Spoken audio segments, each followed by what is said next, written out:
Ladies and gentlemen, this is everything you need to know about the Call of Duty League Resurgence. This time on Fortune's Keep, this is split number 2. We're going to take you through all the info. Katie, take it away. There are so many great changes, upgrades, improvements this time around. One of those big ones, this isn't quads on Rebirth. GOJJ just said it. It is trios on Fortune's Keep, that brand new map that everyone seems to be loving. Yeah, exactly. And we're going to take you through the format, but the open qualifiers, the way you get involved at home is what's so important. So I want to talk about that. Now, we're going to pull up a flow chart that is going to help our kind of influence our opinions here and really break down how it all works. And here it is on your screen. But to start, the open qualifiers. First, you can register right now on Game Battles, okay? It opened on 9/7, that's September 7th, and will be open until the end of the open qualifiers. That roster lock time will close at the very end. That's October 1st at 8 p.m. Pacific, okay? So you have to make sure you pick a team before that, but you won't be able to play in the open qualifiers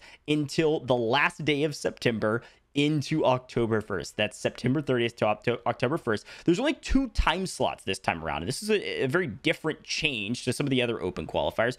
You can play, it's an in-game playlist that you click on, just like you're opening up the normal game, and you click on the CDLR playlist where you compete with your team. Now, you play September 30th from 2 p.m. to 8 p.m. Pacific, and then you can continue to play on October 1st from 2 p.m. to 8 p.m. Pacific. Those are the only times where your scores will be counted. Now, the important part about this open qualifiers this time around is that you score as a team, not an individual. And so when you drop into this playlist, make sure you're playing with your trio, and then it only matters what your overall team score is, not individual scores. So if you're a support player, you're going to find some success this time around to make it through the open qualifiers. So those are your 2 time slots. It's the top 64 trio teams out of the multiple thousand that could potentially compete, scoring your best 10 games in those 2 days. Those are the teams that will make it to the next round that Katie's going to talk about. And that next round, fast forward to October 4th at 5 p.m. Pacific is when the first group starts. There are 4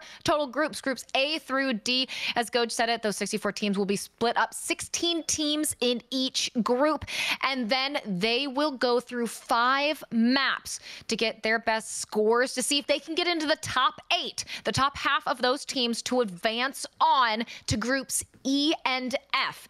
And at that point, it'll be October 11th at 6 p.m. Pacific, where those 16 teams in each group will fight it out to once again make it into the top 8. If you can do that twice over, well, you get all shuffled up and it goes ahead and it leads on to the next step, the most exciting part, which GOJJ will explain right now. Yeah, it's the main stage, right? And that's the key. 16 teams overall out of the 64, after you break it all down from the closed qualifiers round 1 and 2, make it to the main stage. Now, they're going to be met by 16 invited teams. These are CDL teams that put together squads of Warzone players or CDL players, and then a couple invited squads by Activision. So a total of 32 teams on main stage. Now, this time around, it's going to have 2 full days of streaming activities. You're going to have semifinal A and B on one day. It's going to be streamed on twitch.tv/Call of Duty, and they're going to play the invited squads versus the qualifying squads to make it to the finals and have a chance at the money. The top half of semifinal A and the top half of semifinal B will move on for 16 trios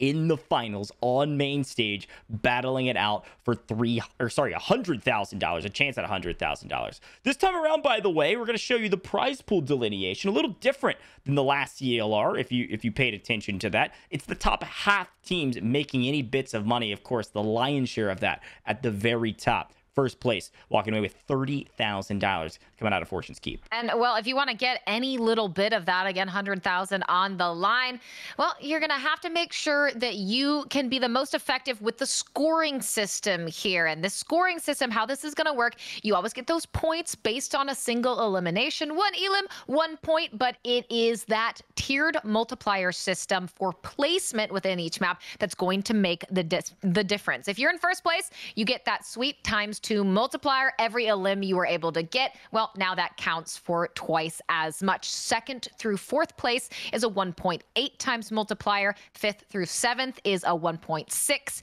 8th through 10th is a 1.4. 11th through 13th is a 1.2. And unfortunately, if you have a rough map, if you're placing 14th to 16th, you get that 1 times multiplier. The kills you have are going to be the points you get. Exactly. And I love this change to the format too, because it's the tiered approach. It kind of allows you to play aggressive and go for eliminations and not get punished for getting second, where there was like a 0.5 drop off on the multiplier. But hey, that's everything you need to know. 5 matches of Fortune's Keep all the way through the closed qualifiers, 10 of your matches scored in the open qualifiers, and then the grand finals will have 8 matches that are played, and all of them will count. That's your breakdown. That's how you get involved. Go register your team today, but make sure you are playing with the team that you registered as during the open qualifiers, because that's the only way your scores will count. That's it. I'm GOJJ. This is Katie. This is the Bot Lobby podcast, where we interview all the amazing Warzone pros all the way around the scene, from top to bottom, up and comers to the stalwarts in the scene. Go check out some of our interviews, and I'm sure we'll catch you in another video.